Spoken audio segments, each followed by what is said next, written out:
মাধ্যমিকে প্রশ্নপত্র ভাইরাল করা রুখতে এবার মালদার মাঠে নামলেন খোদ পশ্চিমবঙ্গ মধ্যশিক্ষা পর্ষদ সভাপতি রামানুজ গঙ্গোপাধ্যায়। মঙ্গলবার পরীক্ষা শুরুর পর তিনি ঘুরে দেখলেন মালদার বিভিন্ন পরীক্ষা কেন্দ্র। উল্লেখ্য, চলতি বছরের মাধ্যমিক পরীক্ষার পরপর প্রথম 3টি পরীক্ষায় প্রশ্নপত্র ভাইরাল মতো ঘটনা ঘটে।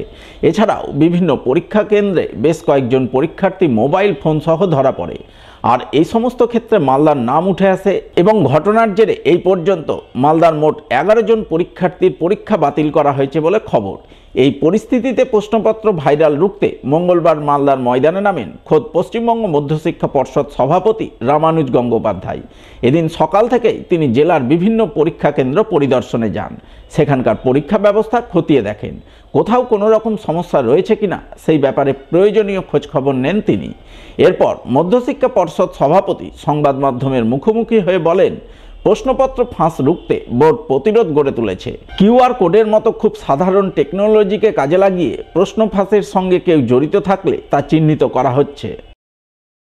আমি বলেছি এটা প্রতিরোধ করা। এতদিন যেটা হতো যে কিছু কিছু প্রশ্নের ছবি বের করে বলা হতো যে বোর্ড পারছে না বা প্রশাসন পারছে না। আমি বেসিক্যালি একটা প্রতিরোধ তৈরি করার চেষ্টা করেছি। QR code is a very simple technology. Major কিছু একটা যে চেঞ্জ হয়েছে তা নয়। সিস্টেম ইজ নর্মাল, যা প্রতি বছর হয় সেরকমই চলছে system, except only one thing, QR code. So QR কোডটা অ্যাকাউন্টেবিলিটি ফিক্স করার জন্য করা হয়েছে, তাতে উই ক্যান সে যে কোড থেকে কোয়েশ্চেনটা বেরোলো কি হলো, একটা চেষ্টা করি। সেটাকেও যদি কেউ চাপা দেয়, ওভারকাম করে, সেখানে আমাদের কিছু করার নেই।